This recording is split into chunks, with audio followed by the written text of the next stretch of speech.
আমি সাইফ মোহাম্মদ আলাউদ্দিন, ইসলামী ছাত্র আন্দোলন বাংলাদেশ, ঢাকা ইউনিভার্সিটির সেক্রেটারি এবং ডাকসুর এজিএস পদপ্রার্থী। আমাদের এখানে যেহেতু আপনারা সবাই জানেন, আমরা সবার আগে প্যানেল ঘোষণা করেছি এবং সবার শেষে আমরা বলে দিয়েছি যে আমরা বৃহত্তর স্বার্থে জোটের যদি কোনো প্রস্তাব এবং মিল হয় তাহলে আমরা সেটা করতে রাজি আছি। তো আমাদের সাথে সম্ভাব্য কয়েকটা জায়গা থেকে আমাদের সাথে যোগাযোগ হয়েছে। তো কিছু আলোচনা হয়তো আজকে ফাইনাল হবে। তো এই জন্য আমরা মার্চের আলাপটা হয়তো কালকে হয়তো চূড়ান্ত হবে। আমরা হয়তো দুই একদিনের মধ্যে আমরা আমাদের চূড়ান্ত প্যানেলটা ঘোষণা করতে পারবো। বাকি আজকে আমরা আমাদের যেই সম্ভাব্য যারা প্যানেল নির্বাচন করতে পারে, যদি জোট না হয় তখন আমাদের ওই হিসাবে আমাদের আজকে ফর্ম তোলা হয়েছে। সেই হিসাবে হয়তো ওই হিসাবে আমরা আমাদের তালিকাটা বলতে পারবো। কিন্তু যেহেতু একটা মানে দ্বিধা তো তৈরি হবে, এই জন্য আমরা মনে করতেছি যে ওই তালিকাটা না প্রকাশ করা ভালো। বাকি আমাদের আজকে ভিপি আমাদের ইয়াসির আলফাত ভাই, আমাদের ঢাকা ইউনিভার্সিটির সাবেক সভাপতি, আমাদের আসন্ন ডাকসু নির্বাচনে বিপি পদপ্রার্থী নির্বাচন করবেন ইনশাল্লাহ, যদি আমাদের কোনো জোট না হয়। এবং আমাদের জিএস পদপ্রার্থী হিসাবে আজকে ফরম তুলেছে ইসলামী ছাত্র বাংলাদেশ, ঢাকা ইউনিভার্সিটির সাবেক সাধারণ সম্পাদক এবং কেন্দ্রীয় assistant secretary general Khairul Hasan Marjan ভাই। তো আমি সাধারণ সম্পাদক ঢাকা ইউনিভার্সিটি এবং এজিএস পদপ্রার্থী হিসেবে আজকে ফরম তুলেছি। আমাদের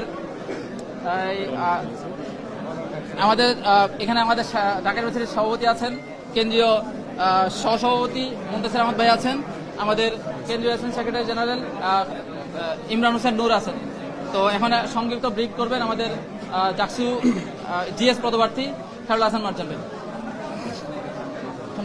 আসসালামু আলাইকুম রহমতুল্লাহ।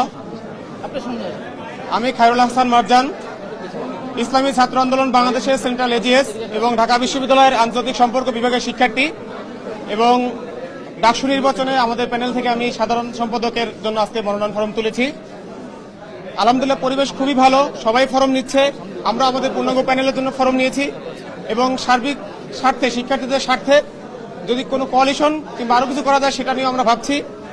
আমরা আমাদের পূর্ণাঙ্গ প্যানেল আগেই ঘোষণা করেছিলাম, এর মধ্যে হয়তো কিছু রদবদল আসবে, বাকিটা আগামীকালকে আমরা পুনরায় আবার ঘোষণা করব। সবথেকে বড় এবং কনসার্নের একটা বিষয় হলো, আপনারা জানেন যে ঢাকা বিশ্ববিদ্যালয়ের ডাকসু নির্বাচন এতদিন পরে হচ্ছে, সেখান থেকে একটি উৎসব মুখর পরিবেশ থাকার কথা, কিন্তু আজকের এই মনোনয়ন ফরম তোলার শেষ দিনেই আমরা কিছু জায়গায় কিছু ত্রুটি দেখছি। সেই ত্রুটিগুলো এমন ত্রুটি যেগুলো না বললেই নয়। আপনারা জানেন আচরণবিধির মধ্যে স্পষ্টভাবে উল্লেখ আছে কোন প্রার্থী 5 জনের বেশি লোক সাথে নিয়ে ফরম তুলতে কিংবা জমা দিতে পারবেন না, এবং তিনি ফরম তোলা কিংবা জমা দেওয়ার সময় কোনোভাবেই কোনো মিছিল, স্লোগান কিংবা হাততালি এগুলো ব্যবহার করতে পারবেন না।